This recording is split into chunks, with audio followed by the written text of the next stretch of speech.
Magandang araw guys. Ito po ang halamang marautong. Yan po. Acalypha indica. Ngayon mayaman po ang mga ugat nito sa carbohydrates. Ang mga tangkay at dahon ay may protina. May properties po ito.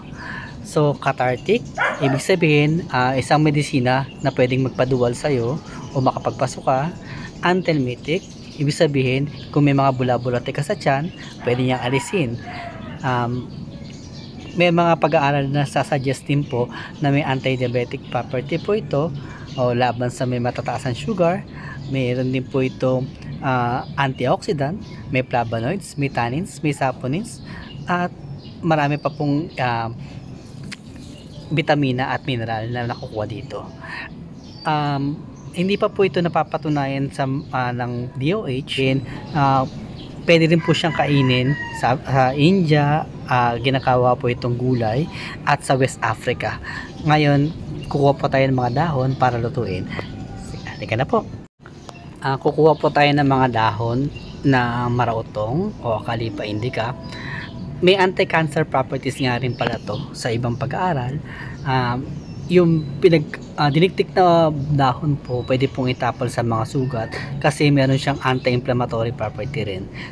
Siyempre yung mga pag-aaral na yun hindi pa po napapatunayan, pero ginagawa na po yung mga pag-aaral tungkol sa halamang gamot na ito. Kasama po ito sa medisina halamang gamot ng Pilipinas. Luto na po tayo. A few minutes later. Guys, una hugasan po nating maigi itong marautong kasi baka may mga oxalate or crystals na nandito po, pwede rin pong dapuan ng mga langaw. So, at saka mga insekto, pwede rin inihiya ng aso. So, yun ang dahilan kung bakit kailangan hugasan ng maigi ang mga halamang gamot o damo na makukuha sa paligid na pwedeng kainin. Okay?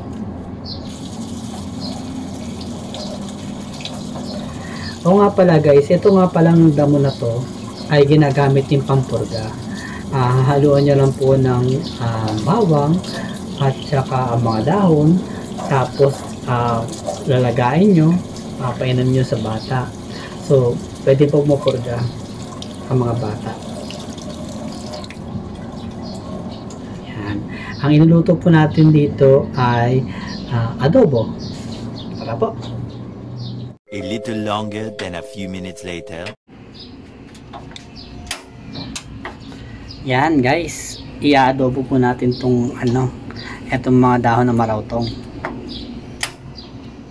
Pagkatapos po niyan, lalagyan natin ang pampalasa.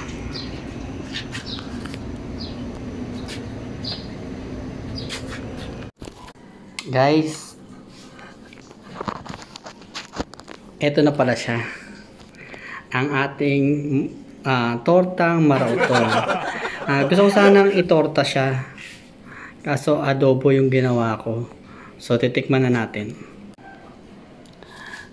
Salamat sa paghihintay. Ito na po ang ating tortang marautong. Adobong marautong. Tikman natin.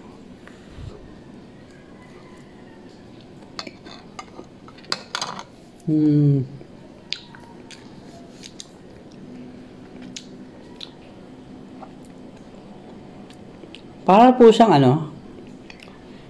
parang po siyang malunggay ang lasa niya. Ngayon, hindi ko pa po nasusubukan itong gawing ilaga bilang pampurga kasi ayokong magtae. So, ito po. Nga pala, kagaya ng mga lagi kong pinapayo po, kapag kumakain kayo ng ganito, kung may mga allergy po kayo sa mga bagay-bagay, wag niyo nang subukan. Pero kung gusto niyo talaga ng healthy living, wala naman pong masama. Pero wala pong pilitan. Kung ayaw niyo kumain ng damo, pwede naman. Pwede rin, kung gusto niyo po na kumain ng mga instant, wala naman po nagbabawal sa inyo. Ang sa akin lang po, pinapakita ko lang po sa aking mga vlog kung gusto nyong kumain ng mga bagay-bagay na nasa paligid nyo na akala nyo damo lang. Salamat po.